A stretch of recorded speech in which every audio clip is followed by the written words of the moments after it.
Celestial Kingdom, there were no seasons to chart the passing of time. 2 years swept by so quickly I almost lost count but for the waxing and waning of the moon.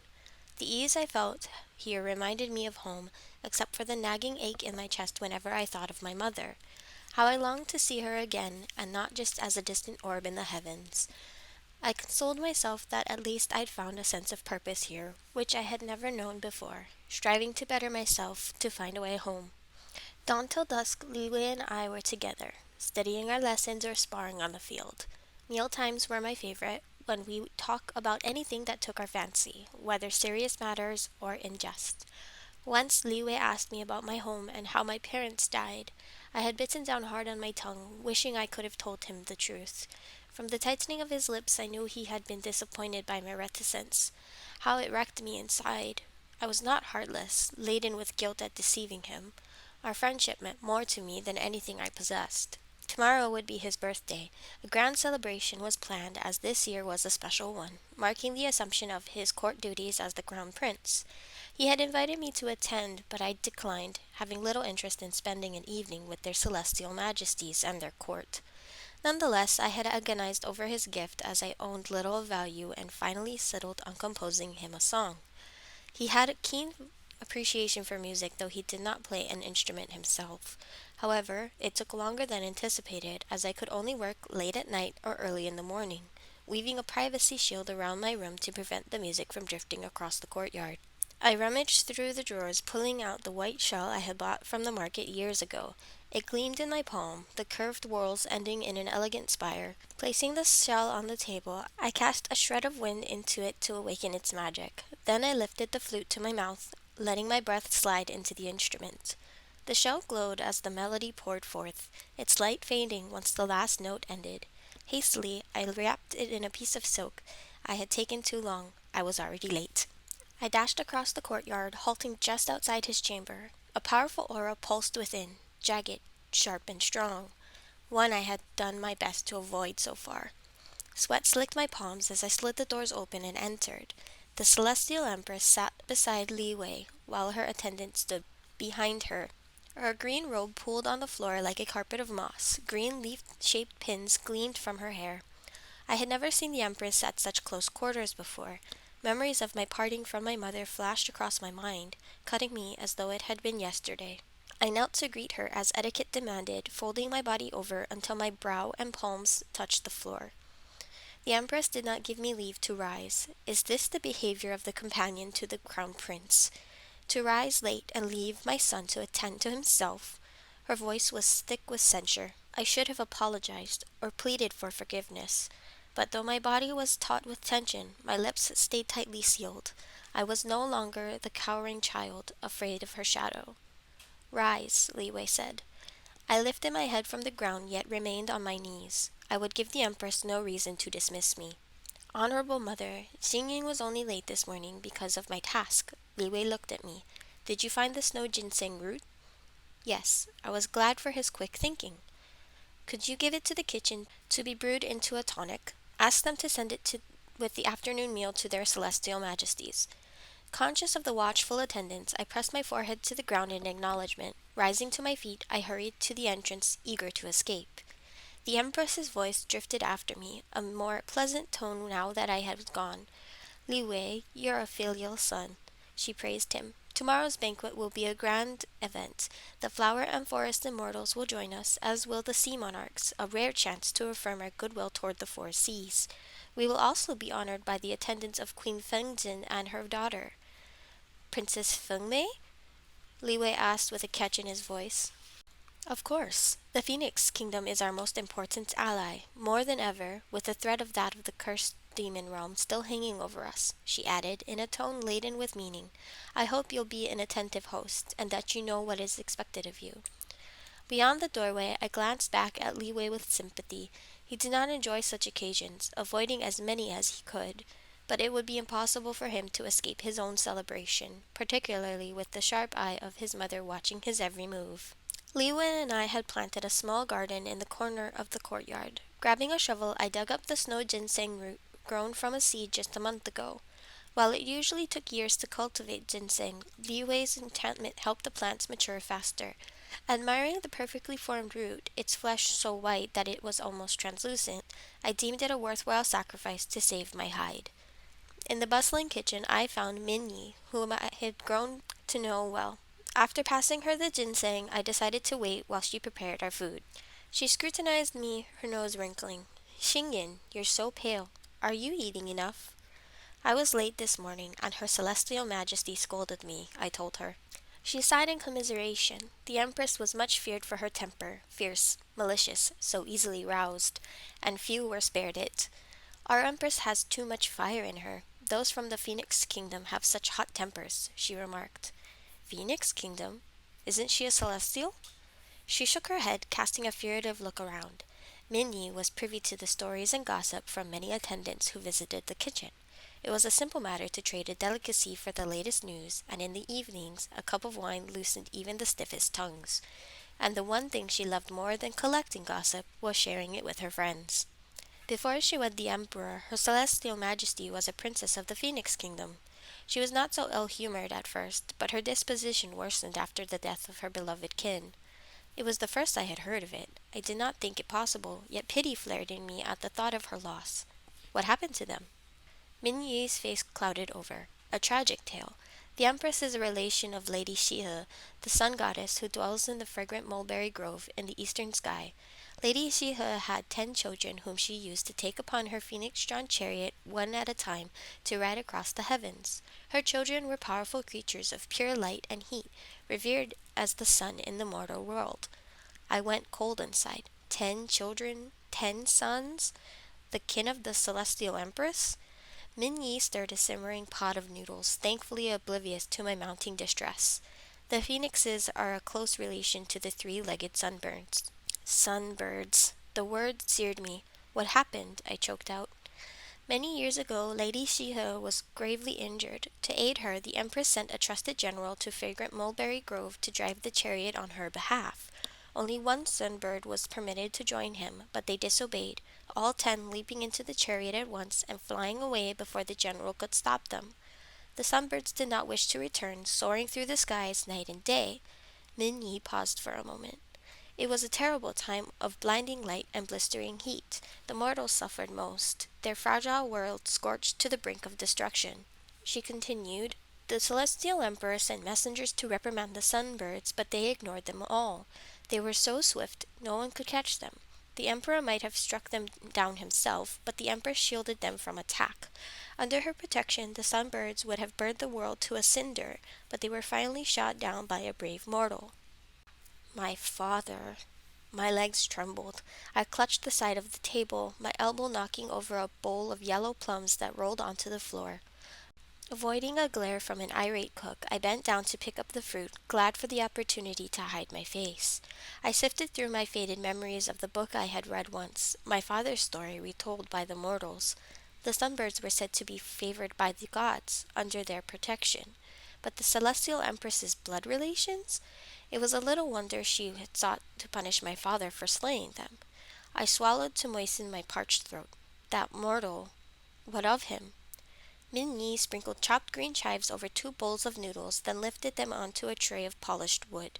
Almost as though an afterthought, she added a small dish of vegetables and a plate of dumpling. I suppressed the urge to grab her arm and shake the rest of the tale from her. Oh, the mortal's deeds were praised by the emperor, and he was rewarded with the elixir of immortality. Wasn't his celestial majesty angry with him for killing the empress's kin? I could not conceal the urgency in my voice. Min Yi leaned closer, speaking softer now. It was said that the emperor might have had a hand in the sunbird's downfall. The mortal shot them down with an enchanted bow of ice, and he wore an amulet that protected him from their fire. How could a mere mortal have attained such treasures, much less used them without his celestial majesty's blessing? Something jarred me. Why would the emperor do such a thing? Why didn't he stop the sunbirds himself? Was it just to avoid a confrontation with the empress? What happened next? I asked, though I feared her answer too. She looked up in surprise. Perhaps she thought that was the end of it, the world saved from ruin, the mortal rewarded for his service to the celestial emperor. Lady Shiho was furious at the deaths of her children, and she severed all ties with the empress. As a relation of the sun goddess, the Phoenix Queen was incensed too. Before, there was much talk of an engagement between her daughter and his highness, but I heard that was called off. A shame, as it would have been the most eligible match. Some gripe that Princess Feng Mei is 100 years older than his highness, yet those are trifling numbers for such as us. Li Wei had never mentioned a betrothal before, though I now understood his strange reaction to the princess's name this morning. There were so many peach blossom rumors surrounding him I had come to regard them with no more weight than the petals blown by the wind, forgotten once they landed on the ground. But that was not what I wanted to know now. What of the mortal's fate after he was gifted the elixir? I probed, hoping she would not notice my keen interest. Perhaps I might glean some clues as to my father's whereabouts. Minnie frowned as she lifted a porcelain teapot onto the tray. Fragrant tendrils of jasmine wafted into my nostrils. The mortal never ascended to the skies as an immortal. No one knows what became of him. Her voice trailed off as she turned away abruptly. I did not question her further. I was not surprised at Minnie's reluctance to speak of my mother's ascension. The punishment of the moon goddess was not a tale shared freely. Their celestial majesties did not appreciate being reminded of those who had displeased them. I thanked Minnie, clutching the tray of food as I left the kitchen in a daze. The Empress disliked me, believing me unworthy to be her son's companion. I shuddered, imagining her spite if she ever discovered that my father had slain the sunbirds. I breathed deeply, trying to calm the churning in my stomach. My mother's instincts had been right. The Empress did bear my father a grudge. She would show no mercy. She would snatch at the chance to destroy us. I would not let her, I resolved. Though I could do nothing now except work as hard as I could, honing my skills and searching for a way to keep us all safe. When I returned to Li Wei's room, I was relieved to find the Empress had left, in no mood to feign respect and obedience. We ate in silence, neither of us inclined to idle chatter today. Minnie's dumplings were beautifully made, plump with pork and leek, its skin fried to a crisp golden brown, yet they tasted as paper on my tongue. Xingyin, you look tired, Li Wei observed. My hands flew to my cheeks, discreetly pinching the color back into them. He was the second person to have commented on my pallor this morning. I didn't sleep well. The excuse sounded limp even to my ears. Don't take what my mother said to heart. She seems fierce, but she's just overly concerned for me. I nodded woodenly, not trusting myself to speak. Lifting our books from the table, I waited for him by the doors. He took the heavy stack from me.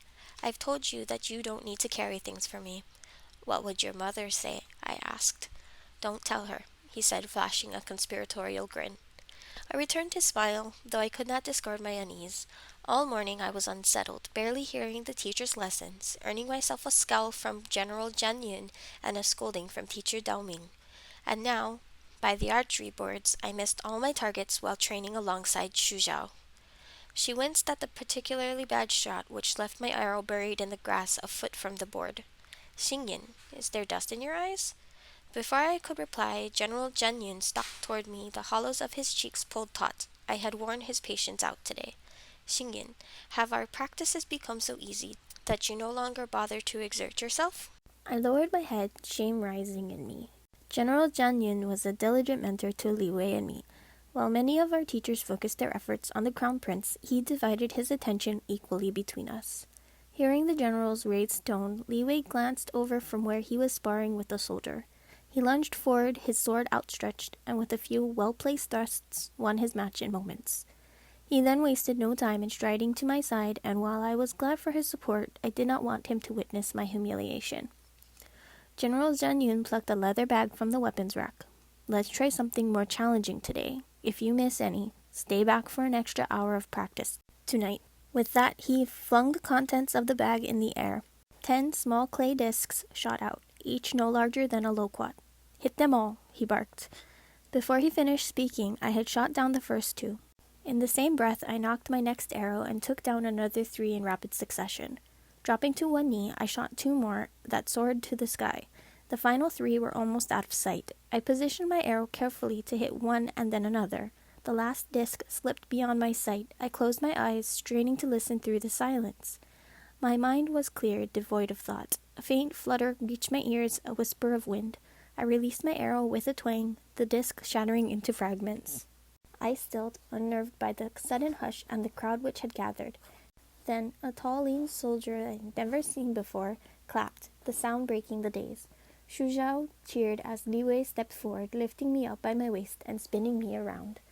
Li Wei, put me down, I hissed, conscious of the watchful stares. For some reason I found it hard to catch my breath, my pulse leaping in an erratic rhythm. He laughed as he set me upon the ground, and with a parting grin headed back to the sword-fighting station. The soldiers dispersed, but General Jianyin remained, studying me for a moment.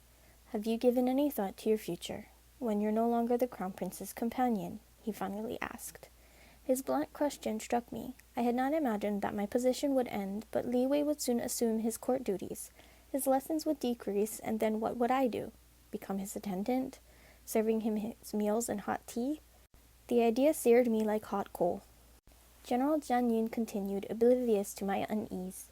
"Your archery is unmatched. According to teacher Dao Ming, your magic is strong. I think you would do very well in the army, and your future could be brighter than the sun."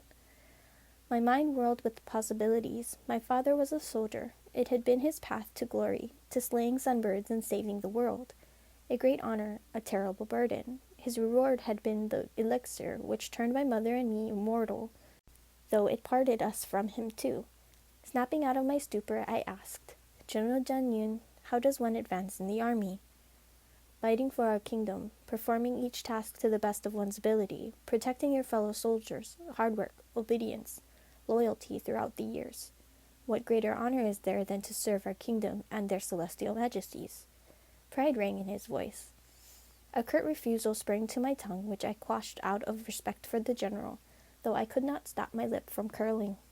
He did not seem to notice, adding as an afterthought, "Some also dream of winning the Crimson Lion talisman, though such a thing is rare." Crimson Lion talisman? I had never heard of it before. It is the highest honor of the Celestial Army, awarded by the Emperor himself. Its bearer is granted a royal favor. A wild hope fluttered in my chest. How is this talisman won? I cursed the tremor in my voice, hoping he did not hear the eagerness. "Through exceptional acts of valor, courage, or sacrifice in service to the Celestial Kingdom." He frowned. "However, this is not something to pin your hopes upon. In my lifetime, the talisman has been awarded less than a handful of times." General Jianyin must be hundreds of years old. 1,000? How could I surpass the mighty warriors here, when I had barely grasped my powers a couple years ago? No, I could not allow myself to think so. I could not admit defeat before I tried. Among all the mortals across the centuries, it was my father who had caught the Emperor's attention to win the elixir of immortality. I would strive for no less. Yet something reigned in my surging excitement. If I joined the Celestial Army, I would have to leave the courtyard of eternal tranquility. I was safe there, as happy as I could be away from my mother. I was becoming muddled inside. I could never forget why I was here, that I had been torn from my home, and that I had come to the Jade Palace to find my way back. General Jianyun's talk of honor and service did not move me. This was not my home. I had no loyalty to this place. I even bore a grudge against their celestial majesties, which I was willing to swallow for my own ends. And yet this offer gave me a glimpse into a future where I could advance through my own merit, a chance to grasp at my mother's freedom. Better by far than my wild fantasies of soaring to the moon and shattering the enchantment which bound her there. What life would await us after that? An eternity of being hunted and living in fear. General Jianyin cleared his throat, perhaps wondering at my prolonged silence. I cupped my hands as I bowed to him. "Thank you for your confidence in me, General Jianyin. I promise to consider it." His offer tempted me more than I cared to admit. I was already inclined to accept, though I could not do so before speaking to Li Wei. Over our meal that night, Li Wei asked, "What did you and General Jianyin talk about?" It seemed to be serious conversation. Surprised that he had noticed, I lifted my chopsticks to stuff a lump of rice into my mouth. For some reason, I was reluctant to tell him about the general's offer. A few excuses drifted through my mind, but I had only lied to him once before, and that had been out of necessity. General Jianyin suggested that I join the army after my role here comes to an end. End? He sounded confused. Who told you it was ending? I placed my chopsticks down on the table and fixed him with a somber stare. Li Wei, how long will things go on this way? Once you take on your responsibilities, you will have less time for your lessons. You won't need a companion. For once he appeared at a loss. But you're my friend. How those words tore at my conscience, yet I could not think of myself alone. I am your friend, here or wherever I go. Do you want to leave me, to join the army? There was a note of incredulity in his voice, and buried deep beneath, hurt. There are things I want which you know nothing of. I do have my own dreams. My voice was hoarse with emotion. The years I had spent here, training and studying, were happy ones, and yet these were just the rungs of the ladder that scaled my ambition. Perhaps Leeway sensed me drawing away, the hardening of my resolve. He leaned toward me as he asked, "What are your dreams? Let me help you however I can." The words hovered at the tip of my tongue, to confide in him, to tell him the truth. He was a celestial prince, powerful and favored, but I stifled the urge. I was unsure of how things might change between us if he knew who I was, that I had lied to him, that I was the daughter of the disgraced goddess who had defied his father's wishes, and of the mortal who had slain his mother's beloved sunbirds.